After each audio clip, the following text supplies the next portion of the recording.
The old way of interviewing for jobs is dead, and I'm going to show you how to play by the new rules. So if you're tired of going on job interviews only to hear thanks, but you're not the right fit for us, you will love what I'm going to share with you today.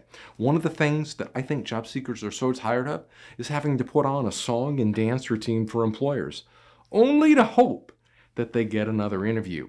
But after doing and saying all the right things, all they hear is no. So I'm going to show you how to break the old rules of interviewing and impress your interviewer with the new rules so you land the job. But a word of caution, some employers may still be playing by the old rules and haven't heard of the new way yet, or watched this video, so be careful. Okay, here we go.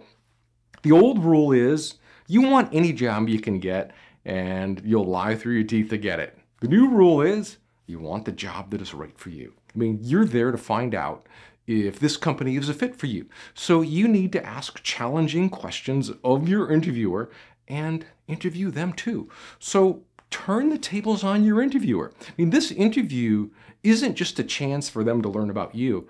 It's your opportunity to find out about them as well. Consider asking questions like, how will this role challenge me? Or how long did the previous person hold the role? Or can you describe a typical work day or work week in this role? What are the first year accountabilities for the role? And what metrics will you use to measure my performance? When you start asking questions like that, they're going to know you're interested in the job. Next rule is you were told to dress for the job you want, which meant wearing a suit. But the new rule is just dress professionally. Suits are out, but that doesn't mean you can dress like a slob either. Just dress the same way as the people do who already work there. Now, if they're a t-shirt and jeans kind of place, wearing a suit will make them feel uncomfortable because you'll appear superior to them. But I don't suggest wearing jeans either. I mean, just some khaki pants and a collared shirt is ideal 90% of the time. But if you're interviewing at a law firm, put on the suit. Or if you're interviewing for a sales job or any C-suite job, wear a suit.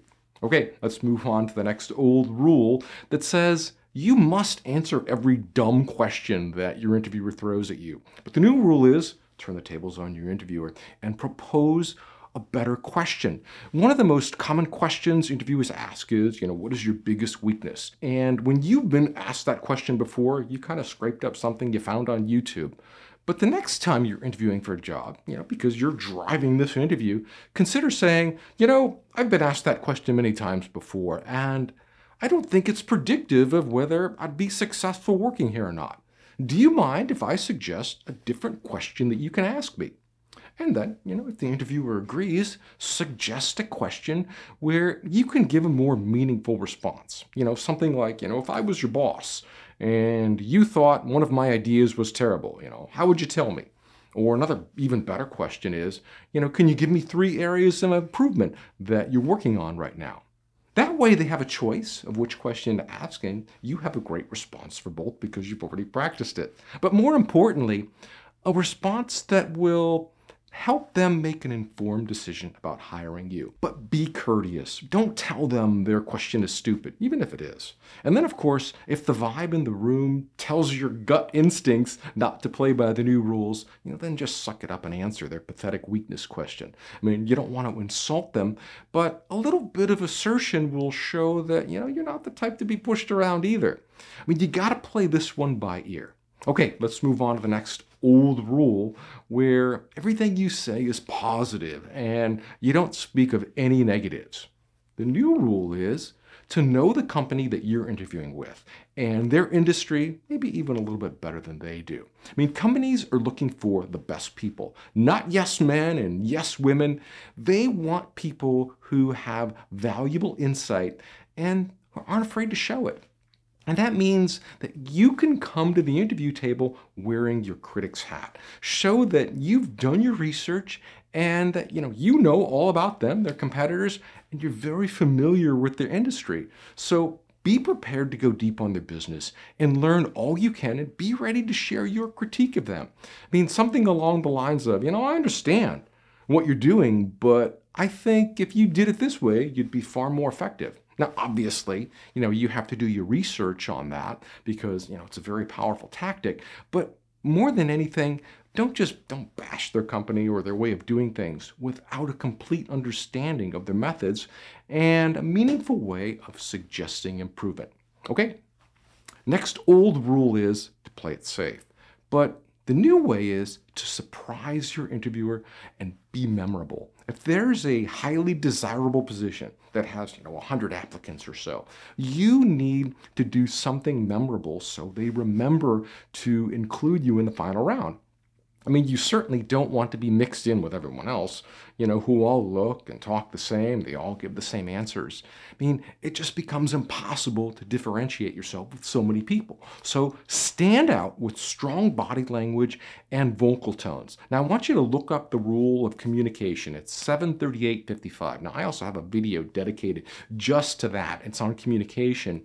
But in a nutshell, the rule says that your vocal tones and body language carry the bulk of your communication as opposed to the raw content of your words. I mean, how many times do you remember someone because of the way they spoke to you, the tone of their voice they used, the look on their face? Body language is very powerful stuff, and it can instantly set you apart from the masses of applicants. Another thing you can do to stand out is to send a thank you letter, but make it a video instead. So instead of writing an email that says, thanks for the interview, consider making a 60-second video that does the same thing and shows them how excited you are for the job. And they'll remember you for sure because, they get to hear and feel your body language. All right, let's move on to the next one here. I think this is number 5. Now, the old rule is to be humble, but the new rule is to show self-assurance and humility. Now, in the old days, it was safer in an interview to just kind of keep your head down, downplay your accomplishments, and interact with no one but your interviewer, unless you were asked. But that's boring, and it's unmemorable. God forbid your interviewer should see you as audacious. Guess what? Bold works, but you need to be kind and charismatic, so you don't come off as cocky either. Greet all the interviewers with enthusiasm and respect, and let them feel your good energy. Be charming. Real humility always works. So be confident and show them how awesome you are, but be sure to include others when you're talking about your accomplishments to show your work was a result of a team effort. Nobody likes people who don't share any credit. And the last old rule that you want to break is that you have to be grateful to get hired. And the new rule is resetting the hiring criteria. And they would be lucky to get you working for them. Employers need great people like you more than they ever did. So while it's important to show appreciation for the opportunity to be considered for the job, you need to show them what you bring to the table. You need to sell yourself and make them feel that they won't be able to find anyone else like you. I call this resetting the hiring criteria. And to do this, you have to know exactly what they're looking for in the role and what they're trying to accomplish. And then you can start planting seeds by asking them questions about other things that they would like accomplished by someone in this role that they haven't thought of. That's the key. For example, you might say, so in addition to launching this new product, would you like to also retarget the same thing to a completely different industry? It would take minimal resources to do that, and they'll be like, yeah, that's a great idea. Can you do that? You're like, yeah, sure can. I did the same thing in my last job with great success. Here's how we did it. Now, you've just reset their hiring criteria. And now, which candidate do you think stands out in their mind? It's you all day long. In fact, they don't even care about interviewing anyone else because they found the one that they're looking for. And that's you.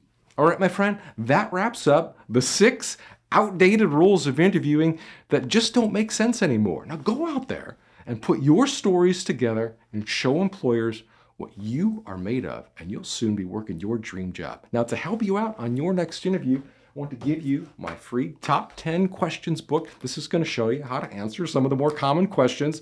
The weakness question, tell me about yourself, even questions to ask your interviewer. This is a free download you can get from jobinterviewtools.com/top10. Just put in your name, email address, tell me where to send this.